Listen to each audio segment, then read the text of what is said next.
തിരുവനന്തപുരം തിരുവല്ലത്തെ സുരേഷ് എന്ന യുവാവിന്റെ കസ്റ്റഡി മരണക്കേസ് പോലീസിനെ പ്രതിക്കൂട്ടിൽ നിർത്തുന്നതാണ്. സംഭവം നടന്ന് 10 മാസം പിന്നിട്ടെങ്കിലും കസ്റ്റഡി മരണത്തിൽ 3 പോലീസ് ഉദ്യോഗസ്ഥർക്കെതിരെ പ്രോസിക്യൂഷൻ അനുമതി ആവശ്യപ്പെട്ട് CBI കോടതിയിൽ അപേക്ഷ സമർപ്പിച്ചു. തിരുവല്ലം SHO ആയിരുന്ന Suresh P Nair, SI Vipin Prakash, grade SI Sajeev Kumar എന്നിവരെയാണ് പ്രതി ചേർത്തത്. 2022 ഫെബ്രുവരി 28-നാണ് ദമ്പതികളെ ആക്രമിച്ചതിന് തിരുവല്ലം പോലീസ് കസ്റ്റഡിയിലെടുത്ത സുരേഷ് മരിച്ചത്.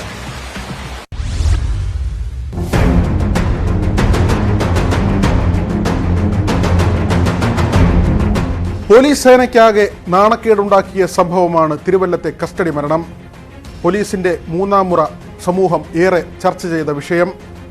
2022-ലായിരുന്നു കേസിനാസ്പദമായ സംഭവം നടന്നത്. ജഡ്ജിക്കുന്നിലെത്തിയ ദമ്പതികളോട് കൊല്ലപ്പെട്ട സുരേഷ് ഉൾപ്പെടെ 5 പേർ മോശമായി പെരുമാറി എന്നതായിരുന്നു പരാതി. ഇതിന്റെ പേരിൽ തിരുവല്ലം പോലീസ് സുരേഷിനെയും കൂട്ടുകാരെയും സ്റ്റേഷനിലേക്ക് കൊണ്ടുപോയി. തുടർന്ന് സുരേഷിന്റെ ഭാര്യയും സഹോദരനും ജാമ്യത്തിലിറക്കാനെത്തി. ഈ സമയം സുരേഷിന്റെ നിലവിളി കേട്ടതായി ഇരുവരും പിന്നീട് മൊഴി നൽകി. സ്റ്റേഷനിലുണ്ടായിരുന്നവർ നൽകിയ മൊഴിയും പോലീസിനെതിരായിരുന്നു.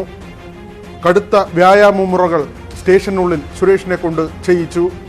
100 പുഷപ്പ് എടുപ്പിച്ചു, സിറ്റപ്പ് ചെയ്യിച്ചു, തവളച്ചാട്ടം ചാടിച്ചു. ഏറ്റവും ഒടുവിൽ CI മർദ്ദിച്ചു. 3 പോലീസ് ഉദ്യോഗസ്ഥരെ പ്രോസിക്യൂട്ട് ചെയ്യാനുള്ള അനുമതിയാണ് CBI സർക്കാരിനോട് തേടിയിട്ടുള്ളത്. അന്നത്തെ SHO ആയിരുന്ന സുരേഷ് വി നായർ, SI ആയിരുന്ന വിപിൻ, ഗ്രേഡ് SI ആയിരുന്ന സജീവ് എന്നിവരെ പ്രോസിക്യൂട്ട് ചെയ്യാനുള്ള അനുമതിയാണ് CBI അന്വേഷണ സംഘം ചോദിച്ചിട്ടുള്ളത്. പോലീസ് കംപ്ലൈന്റ് അതോറിറ്റി ചെയർമാൻ ഉൾപ്പെടെയുള്ളവർ അന്ന് തിരുവല്ലം സ്റ്റേഷനിലെത്തിയിരുന്നു. രേഖകളിൽ കൃത്യമായ നടപടികൾ പൂർത്തിയാക്കാത്തതിന്റെ തെളിവുകളും ലഭിച്ചു. സുരേഷിനെ ആശുപത്രിയിലേക്ക് കൊണ്ടുപോയത് പോലീസ് വാഹനത്തിലായിരുന്നു. ഇത് സംബന്ധിച്ച റെക്കോർഡുകളൊന്നും സ്റ്റേഷനിലുണ്ടായിരുന്നില്ല. ഹൃദ്രോഗിയായ സുരേഷ് കുഴഞ്ഞു വീണ് മരിച്ചു എന്ന വിവരമാണ് ആദ്യം പോലീസ് നൽകിയത്. എന്നാൽ മൊഴികളുടെ അടിസ്ഥാനത്തിൽ വിശദമായ അന്വേഷണം നടന്നു. വകുപ്പ് തല അന്വേഷണത്തിന് പിന്നാലെ 3 ഉദ്യോഗസ്ഥരെ സസ്പെൻഡ് ചെയ്തു.